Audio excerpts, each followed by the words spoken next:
Buenas tardes, gracias por la invitación al CIPUB, Cintia. Es un honor estar acá frente a ustedes y compartiendo acá la mesa con mis maestros. Yo voy a presentar un caso que estudiamos y relevamos información, la sistematizamos con Juan Duarte, así que de alguna manera él también es parte de esta presentación, está hablando un poco. Y bueno, también quiero agradecer a Luciano Scatolini, que también tiene mucho que ver el inicio de este trabajo, que él nos empujó a hacerlo y también hizo también los contactos con el municipio. Ahí está, Luciano, gracias. Creo que nunca te agradecí personalmente, aprovecho ahora en público. Fue muy importante para ir al municipio y justamente entrevistarnos con, no solamente obtener toda la información estadística de planos y demás, sino también entrevistarnos con el departamento ejecutivo, con el propio intendente incluso, para tratar de reconstruir y entender un poco esto de la contribución por mejoras en Trenquelauquen, ¿sí? Que de a poco se fue convirtiendo como una especie de referente de qué ocurre en Trenquelauquen, de unos municipios del país que exitosamente o de manera efectiva recupera un poco de la valorización inmobiliaria que se produce por el accionar urbanístico a través de un instrumento bastante controvertido, y ahora vamos a ver por qué. Entonces me parece que el caso es interesante, porque supone, digamos, desafíos y se convirtió en un referente, pero también pone en el tapete un poco cuáles son los logros, los resultados y también las dificultades que existieron para implementar el instrumento en un contexto, como todos ya saben, es muy difícil avanzar por muchas cosas que se nombraron hoy, supongo, por todo lo que comentaron y también ayer, para avanzar, ¿no? con la regulación, la legislación del contenido jurídico de la propiedad para repartir de manera justa las cargas y beneficios en un contexto de adversidad normativa, legislativa.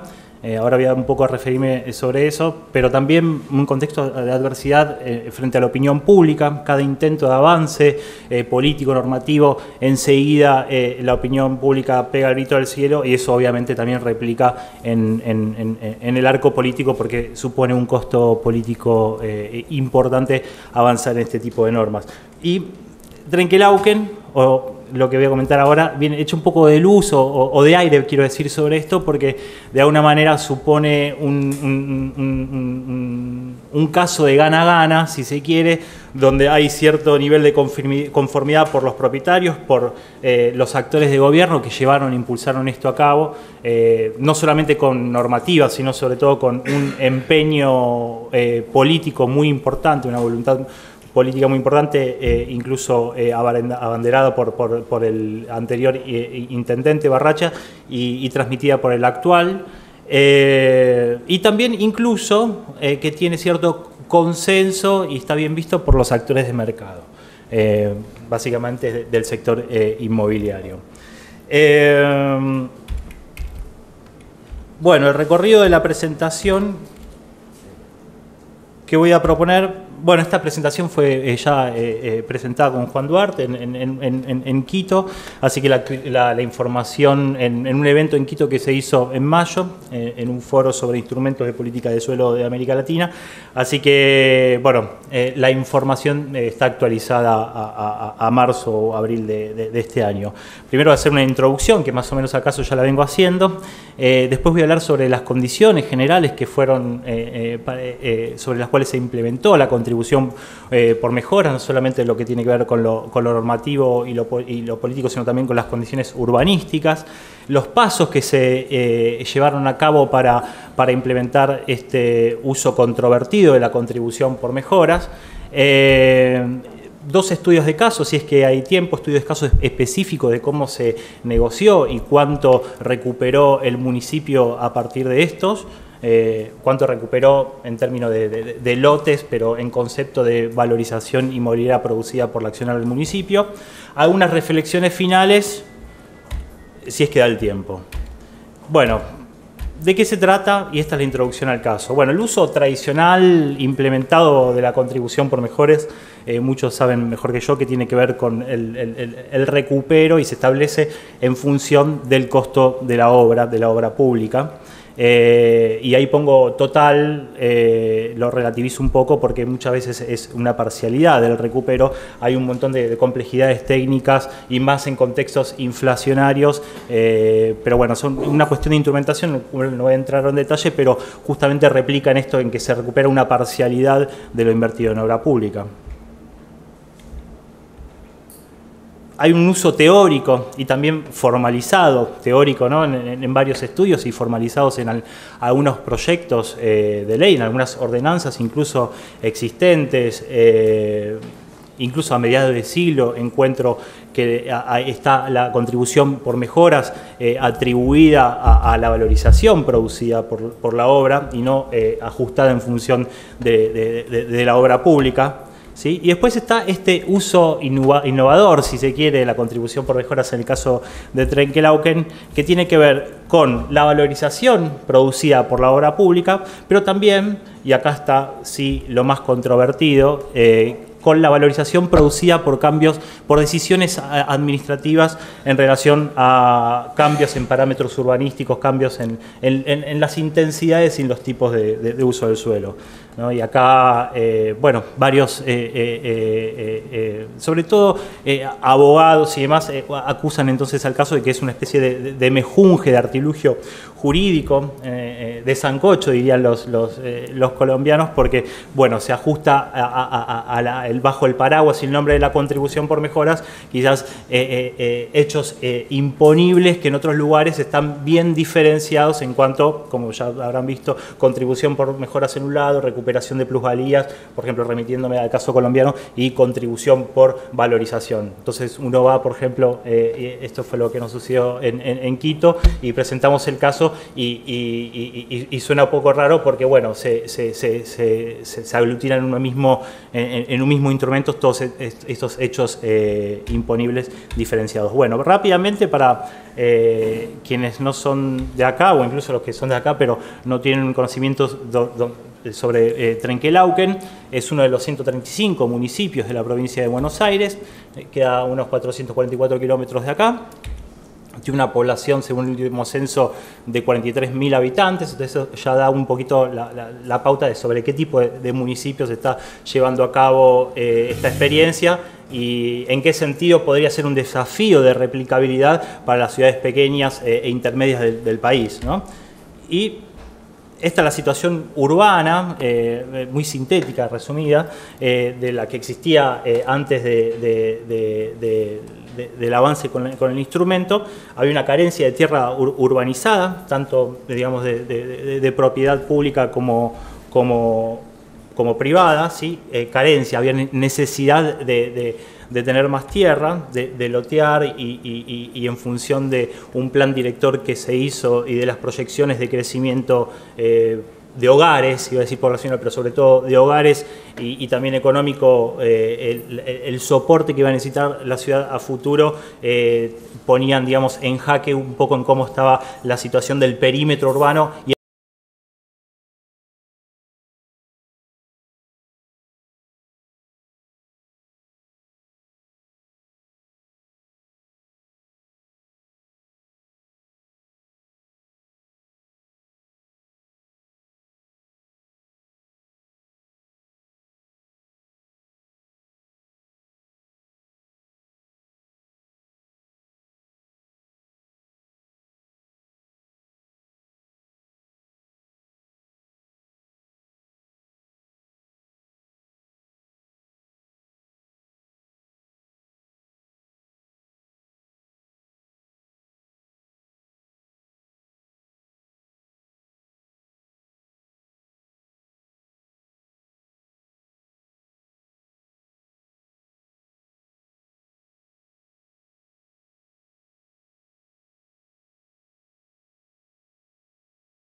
a propósito porque es lo ejercitado sobre todo y la manera en que se implementó predominantemente hasta ahora el instrumento, y las urbanizaciones cerradas, ¿no? Y el tema de que sea urbanización de loteos tiene que ver también con uno de los hechos imponibles que más valor genera en los precios del suelo por el solo acto o la decisión administrativa de convertir un área complementaria o una zona rural en habilitar usos urbanos, ¿no?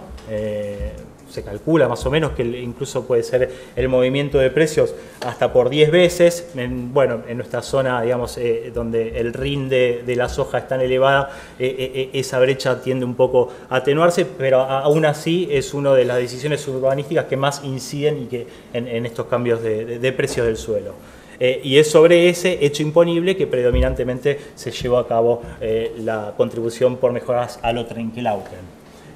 Bueno, después los usos tradicionales que tienen que ver con obra pública también están explicitados, ahí estipulados en la 225, en ese artículo, que tiene que ver con infraestructura de servicios, pavimentación y equipamiento urbano. Ahí está citada literalmente este artículo.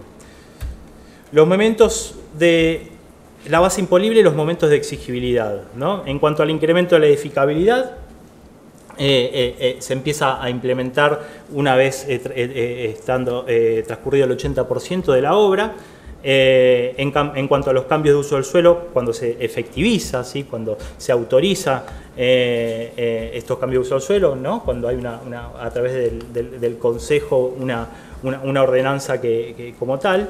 En cuanto a obra pública, cuando está el 90% de la obra construida, en la habilitación del loteo ni bien se autorizan los planos de fraccionamiento, ¿sí?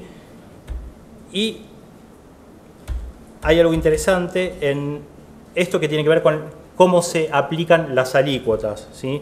En el caso del incremento de la edificabilidad, que era en un 80% de avance de la obra, se aplica sobre el 20%, ¿sí? De la diferencia del valor construido antes del cambio de la norma, ¿sí?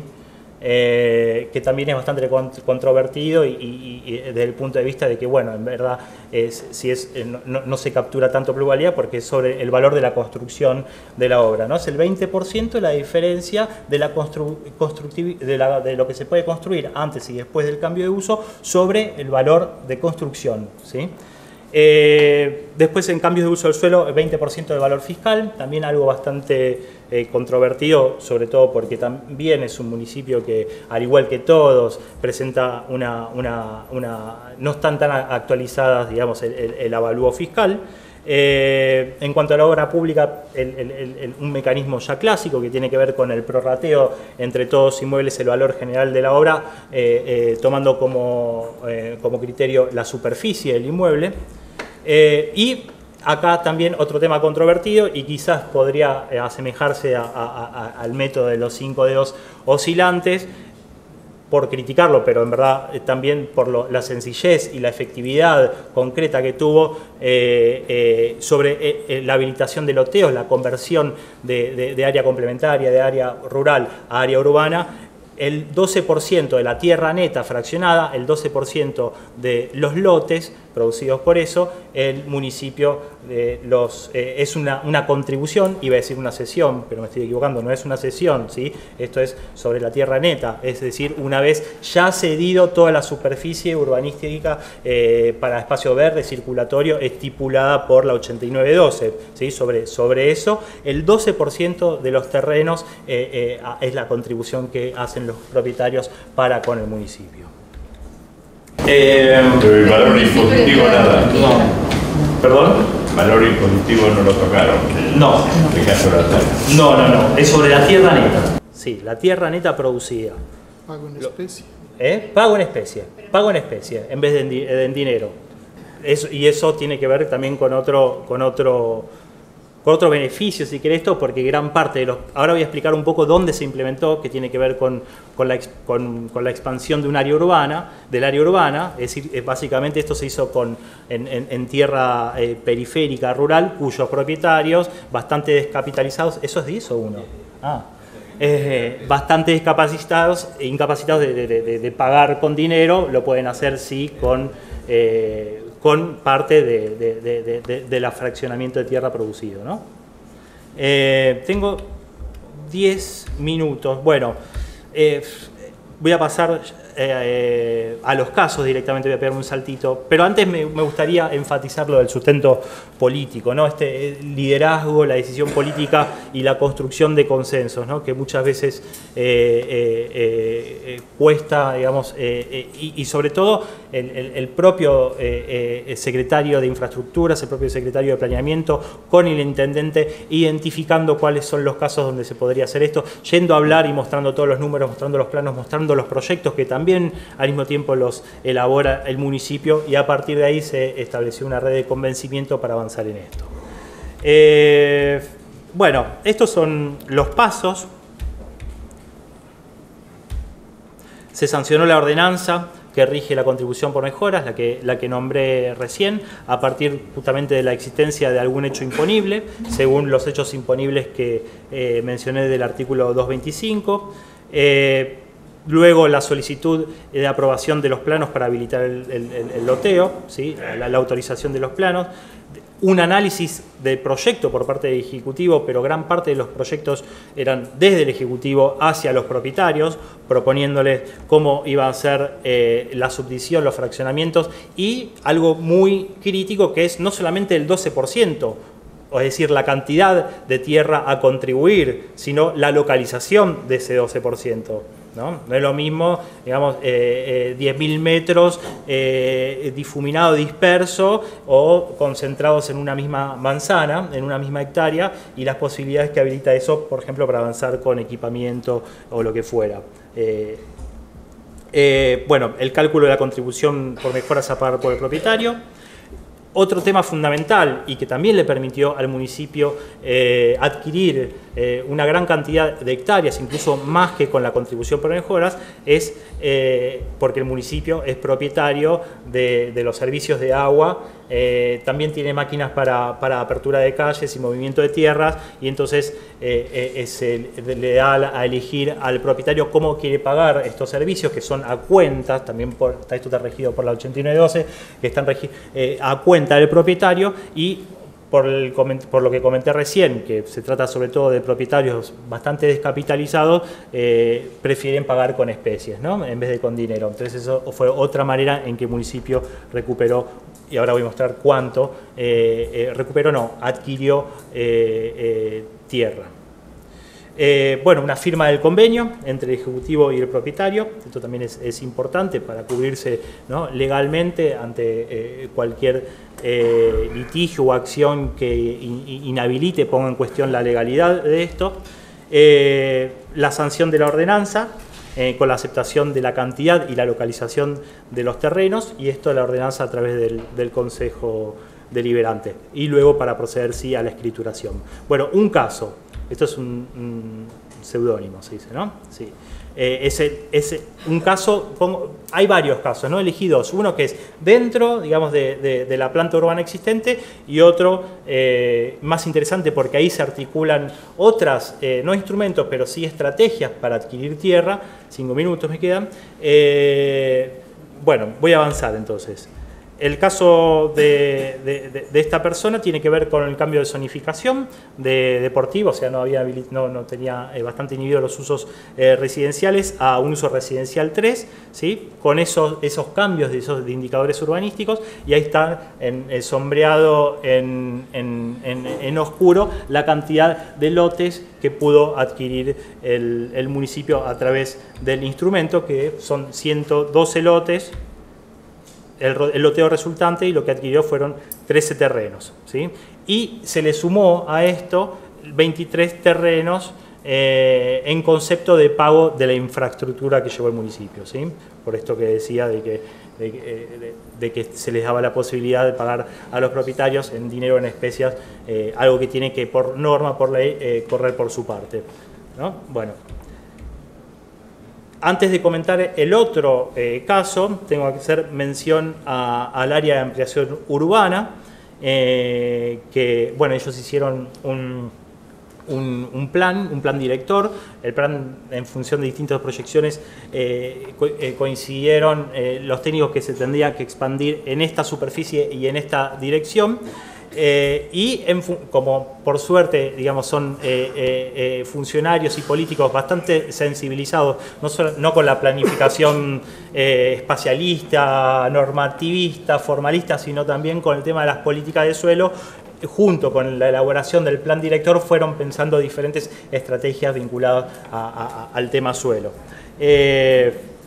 Y los resultados los voy a decir ahora, antes de ir con este caso. En total hubo una adquisición de 112 hectáreas, ¿sí?, sobre esta área de ampliación urbana establecida por el plan director, ¿sí? Incluso todavía de todo lo que ven, voy a avanzar con sobre esta primera etapa, ¿no?, de 187 hectáreas, hubo una adquisición de 112 hectáreas, 88 fueron por compra, y esto es muy interesante, ¿no?, y que también habla justamente como experiencia de lo importante que es que esté articulada el área de los tributaristas con el área de los planificadores, en el sentido de que antes de que se sancionara, de que se implementara el plan de expansión urbana, ya estaba y ya regía esta ordenanza, y al mismo tiempo el municipio salió antes del anuncio a comprar tierra a precio rural. ¿Sí? O sea, la compra directa a precio rural, que es la mayor cantidad de superficie de hectáreas obtenidas, tiene que ver con esta anticipación, ¿sí?, previa conversión de usos de área complementaria o rural a urbano, una compra directa a precio, creo que fue la tierra más cara que se compró a $13.000 la hectárea. A partir de la contribución por mejoras y también por el cobro de infraestructura, se obtuvieron 14 hectáreas, una permuta directa de tierra. Eso fue el caso de una propietaria que contribuyó con 10 hectáreas a cambio de 3 viviendas, y después esto permitió también la generación obviamente, de lotes privados, 24 hectáreas nada más y nada menos, importantísimo también para generar stock de oferta, digamos, de física privada, fundamental también para el tema de la regulación de los precios. Sí, es que, por otro lado, existen otros mecanismos para contribuir la liberalización de este stock privado físico de tierra. Digamos, si queda vacante, si queda en estado ocioso, tampoco contribuye a morigerar eventuales alzas de precios. Bueno, acá está en detalle desglosado lo anterior. No me voy a detener en esto, a ustedes les va a quedar el PowerPoint. Esto tiene que ver en esa primera parte, en esa primera etapa, cuánto quedó de dominio público municipal, de dominio privado municipal, la cantidad de lotes que pasaron a ser de dominio privado, y todavía quedan varias hectáreas de tierra a negociar, ¿sí? En este momento están en un proceso de convenios, de negociación con varios de los propietarios de tierra, al mismo tiempo que se está expandiendo este tipo de prácticas sobre el resto del área de ampliación urbana. Bueno, y lo que más crítico se convierte acá, obviamente la negociación tiene que ver con no la cantidad de tierra, sino la localización de tierra. Verán ahí que hay un eje más amplio donde se prevé que ahí se van a tolerar usos comerciales. Saben que los usos comerciales pagan más que los usos residenciales, entonces es estratégico esta tierra que se está negociando entre el municipio y los propietarios. Bueno, y este es el caso, digamos, el otro caso dentro de una porción. ¿A qué precio se vendieron? ¿Hay alguna venta? Sí, hay ventas, bueno, hay muchos, $25.000, $30.000, depende de la parcela. La parcela, en promedio 350 metros. 350 metros, sí. Sí. Lo cual, bueno, si uno se pone a hacer las cuentas ahí de la cantidad, digamos es un sistema donde el propietario sale totalmente favorecido, ¿no? También, sí, de eso se trata. Lo que pasa es que, bueno, a la luz de la experiencia de otros casos del pasado, de la región, etcétera, inmediatos, digamos, lo que estamos acostumbrados es que el Estado regale toda la valorización que produce mediante este tipo de acciones, ¿no? acá hay un recupero bastante interesante, me parece, en cuanto a la cantidad, digamos, de hectáreas que se obtuvieron, tanto, digamos, de lote de dominio privado como también de dominio público, volcado sobre todo en estas exigencias, ¿no?, urbanísticas y de la población que tiene Trenquelauquen en cuanto a lo ambiental, al verde urbano, a los bulevares en las calles y demás. Tampoco es cuestión de hacer un implante de una nueva ciudad separada de la ciudad anterior. Bueno, lo último, el caso de julio, que los resultados obtenidos fueron 1.063 terrenos, de los cuales a través de este concepto controvertido de contribución por mejoras sobre el 12% de la tierra neta, se obtuvieron 128 terrenos y 285 terrenos en relación al pago de la infraestructura. Bien. Dejo acá y en todo caso en la...